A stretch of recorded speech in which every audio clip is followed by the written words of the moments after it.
ಎಲ್ರಿಗೂ ನಮಸ್ಕಾರ. ನೀವು ನೋಡ್ತಿದ್ದೀರಾ SS TV. ನಾನು ಅಶ್ವಿನಿ. ನಾವಿವತ್ತು ಇದ್ದೀವಿ ನಮ್ಮ ಬೆಂಗಳೂರಿನ ಕಾವೇರಿ ಥಿಯೇಟರ್ ಹತ್ರ. ಬೆಂಗಳೂರಿನಲ್ಲಿ ಒಂದರ ಮೇಲೊಂದು ಸಿನಿಮಾ ಥಿಯೇಟರ್ಗಳು ಕ್ಲೋಸ್ ಆಗ್ತಾನೆ ಇದೆ. ಈಗ ಅದೇ ಸಾಲಿಗೆ ನಮ್ಮ ಕಾವೇರಿ ಚಿತ್ರಮಂದಿರ ಕೂಡ ಸೇರ್ಪಡೆಯಾಗಿದೆ. 50 ವರ್ಷ ಇತಿಹಾಸ ಇರುವಂಥ ನಮ್ಮ ಕಾವೇರಿ ಚಿತ್ರಮಂದಿರ ಈಗ ಕ್ಲೋಸ್ ಆಗಿದೆ ಅನ್ನೋದು ಬೇಸರದ ಸಂಗತಿ. ತಮ್ಮ ನೆಚ್ಚಿನ ನಾಯಕರ ಸಿನಿಮಾ ರಿಲೀಸ್ ಆದಾಗ ಎಷ್ಟೋ ನಾಯಕರ ಕಟೌಟ್ಗೆ ಇಲ್ಲಿ ಹಾಲಾಭಿಷೇಕ ಆಗಿದೆ, ಎಷ್ಟೋ ಸೆಲೆಬ್ರಿಟಿಗಳ ಆಗಮನ ಆಗಿದೆ. ಅಷ್ಟೇ ಅಲ್ಲದೆ ಎಷ್ಟೋ ಸಿನಿಮಾಗಳ ಶೂಟಿಂಗ್ ಕೂಡ ಆಗಿದೆ. ಇಷ್ಟೆಲ್ಲ ಮನರಂಜನೆ ಕೊಟ್ಟಂತ ನಮ್ಮ ಕಾವೇರಿ ಚಿತ್ರಮಂದಿರ ಈಗ ಯಾವ ಸ್ಥಿತಿಲಿದೆ ಅನ್ನೋದನ್ನ ನೋಡೋಣ ಬನ್ನಿ. ನೋಡಿ, ಕಾವೇರಿ ಚಿತ್ರಮಂದಿರದ ಸದ್ಯದ ಪರಿಸ್ಥಿತಿ ಹೇಗಿದೆ.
ಇಂಟರ್ವೆಲ್ನಲ್ಲಿ ನಾವು ಬಂದು ನಮ್ಗೆ ಇಷ್ಟವಾಗಿರುವಂಥ ತಿಂಡಿಗಳನ್ನ ತಿಂತಾ ಇದ್ವಿ, ಎಂಜಾಯ್ ಮಾಡ್ತಾ ಇದ್ವಿ, ವಿಸಿಲ್ ಹೊಡಿತಾ ಇದ್ವಿ.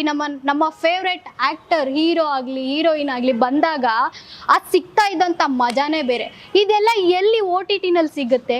ಇಂಥ ಎಂಜಾಯ್ಮೆಂಟ್ ಎಲ್ಲಿರುತ್ತೆ? ಎಲ್ಲೋ 4 ಗೋಡೆಗಳ ಮಧ್ಯೆ ನಿಂತ್ಕೊಂಡು ನಾವು ಒಬ್ಬರೇ ಸಿನಿಮಾ ನೋಡೋ ಆ ಮಜಾಕ್ಕಿಂತ ನಮ್ಮ ಫ್ಯಾಮ್ಲಿ ಜೊತೆ ಬಂದು, ನಮ್ಮ ಫ್ರೆಂಡ್ಸ್ ಜೊತೆ ಬಂದು ಕೂತ್ಕೊಂಡು ಸಿನಿಮಾ ನೋಡುವಂಥ ಮಜಾ ಇರ್ತಿತ್ತಲ್ಲ, ಅದೆಲ್ಲ ಎಲ್ಲೋ ಕಣ್ಮರೆ ಆಗ್ತಾ ಇದೆ ಅಂತ ಬೇಸರ ಆಗ್ತಾ ಇದೆ. ಕ್ಲೋಸ್ ಆಗ್ತಾ ಇದೆ, ಸಿನಿಮಾ ಥಿಯೇಟರ್ಗಳು ಮಾತ್ರ ಕ್ಲೋಸ್ ಆಗ್ತಾ ಇದೆ ಅಂತ ನಾವು ಅಂದ್ಕೊಂಡ್ರೆ ಅದ್ರ ಜೊತೆ ನಾವು ನಮ್ಮ ಫ್ಯಾಮಿಲಿ ಜೊತೆ ಬಂದು ಸಿನಿಮಾ ನೋಡೋದನ್ನು ಮಿಸ್ ಮಾಡ್ಕೊಳ್ತಾ ಇದ್ದೀವಿ, ನಮ್ಮ ಫ್ರೆಂಡ್ಸ್ಗಳ ಜೊತೆ ಬಂದು ಸಿನಿಮಾ ನೋಡೋದನ್ನು ಮಿಸ್ ಮಾಡ್ಕೊಳ್ತಾ ಇದ್ದೀವಿ ಅನ್ನೋದನ್ನು ನಾವು ಮರಿತಾ ಇದ್ದೀವಿ. ಎಲ್ಲೋ ಒಬ್ಬರು ಕೂತ್ಕೊಂಡು ಸಿನಿಮಾ ನೋಡೋದು ಒಂದು ಮನರಂಜನೆ ಅಲ್ಲ.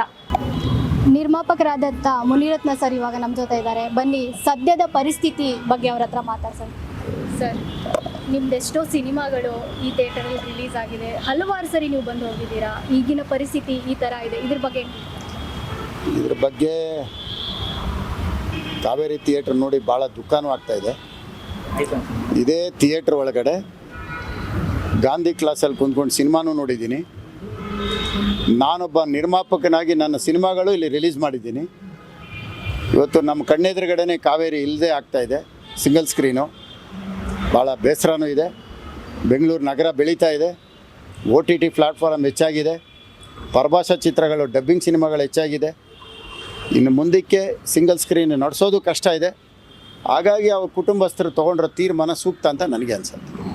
ಇದೇ ಜಾಗದಲ್ಲಿ ನಾವು ಟಿಕೆಟನ್ನು ತಗೊಂಡು ಒಳಗಡೆ ಬರ್ತಾ ಇದ್ದಿದ್ದು, ಅದೇ ಸ್ಕ್ರೀನಲ್ಲೇ ನಮ್ಗೆ ಇಷ್ಟವಾಗಿರೋ ಹೀರೋಯಿನ್ಗಳನ್ನು ನಾವು ಕಣ್ಣು ತುಂಬಿಕೊಳ್ತಾ ಇದ್ದಿದ್ದು, ಇಲ್ಲೇ ಅವ್ರುಗಳನ್ನು ನೋಡಿ ವಿಸಿಲ್ ಹೊಡಿತಾ ಇದ್ದಿದ್ದು, ತುಂಬ ಹಬ್ಬದ ಥರ ಸೆಲೆಬ್ರೇಟ್ ಮಾಡ್ತಾ ಇದ್ದಿದ್ದು.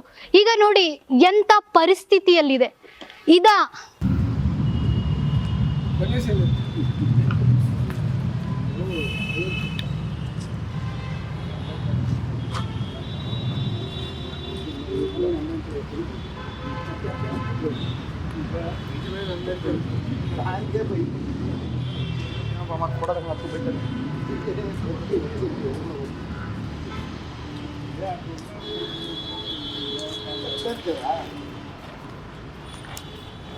ಕಾವೇರಿ ಚಿತ್ರಮಂದಿರದ ಮ್ಯಾನೇಜಿಂಗ್ ಡೈರೆಕ್ಟರ್ ಇವತ್ತು ನಮ್ಮ ಜೊತೆ ಇದ್ದಾರೆ. ಬನ್ನಿ ಮಾತಾಡೋಣ.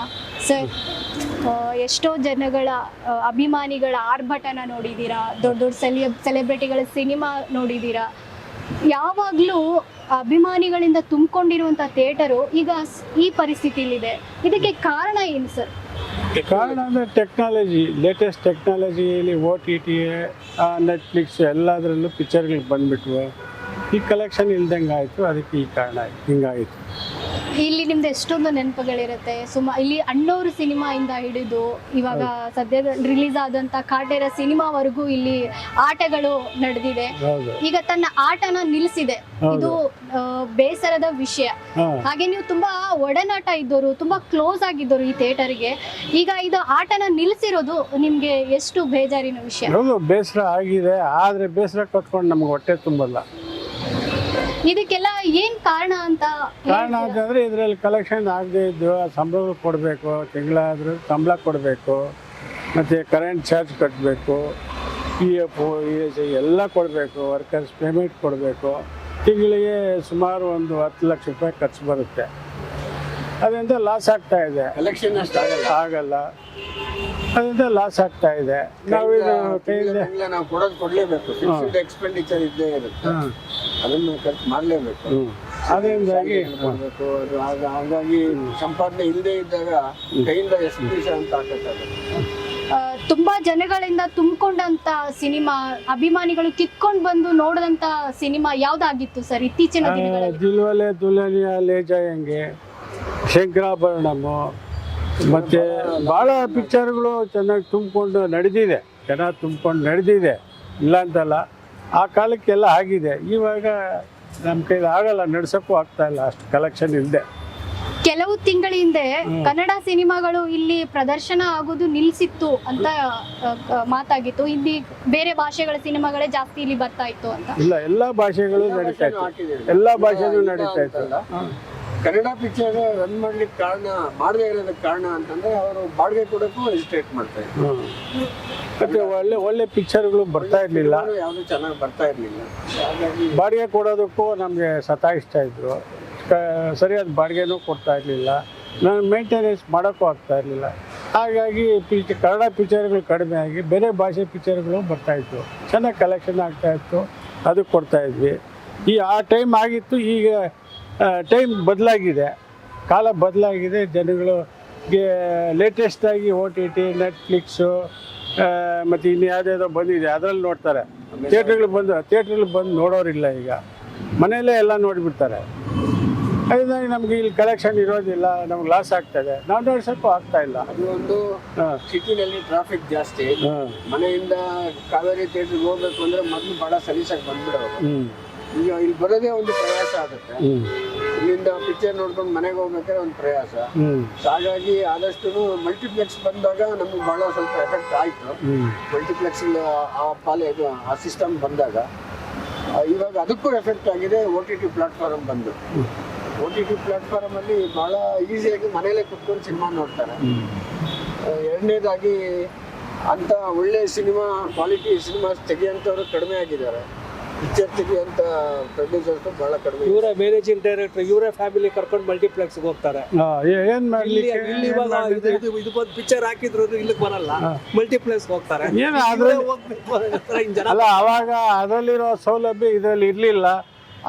ಹಾಗಾಗಿ ಒಂದೊಂದು ಸರಿ ಮಲ್ಟಿಪ್ಲೆಕ್ಸ್ಗಳಿಗೆ ಹೋಗ್ತಾ ಇದ್ವಿ. ಆಮೇಲೆ ನಾವು ಇದನ್ನು ಅಪ್ಗ್ರೇಡ್ ಮಾಡಿದ ಮೇಲೆ ಕೂಡ ಇಲ್ಲಿ ಕಲೆಕ್ಷನ್ ಬರಲಿಲ್ಲ. ಆದರೆ ಏನು ಮಾಡಲಿಕ್ಕಾಗುತ್ತೆ? ಆದ್ರೂ ಸಿಂಗಲ್ ಸ್ಕ್ರೀನ್ ಅಲ್ಲಿ ನೋಡುವಂತ ಅಭಿಮಾನಿಗಳು ಇದ್ರು ಕೂಡ. ಈಗಲೂ ಇದ್ದಾರೆ. ಇವಾಗ ಈ ತರ ಥಿಯೇಟರ್ಗಳು ಒಂದರ ಮೇಲೊಂದು ಕ್ಲೋಸ್ ಆಗ್ತಾ ಇದ್ರೆ ಅಂತವ್ರಿಗೆ ತುಂಬಾ ನಿರಾಶೆ ಆಗುತ್ತೆ, ತುಂಬಾ ಬೇಜಾರಾಗುತ್ತೆ. ಅಂತವ್ರಿಗೆ ಏನ್ ಹೇಳ್ತೀರಾ? ನಿರಾಶೆ ಆಗೋದಿದ್ರೆ ನಾವೇನ್ ಮಾಡ್ಲಿಕ್ಕಾಗುತ್ತೆ? ನಮಗೆ ಲಾಸ್ ಆಗುತ್ತೆ. ಮಾಡಕ್ಕಾಗಲ್ಲ.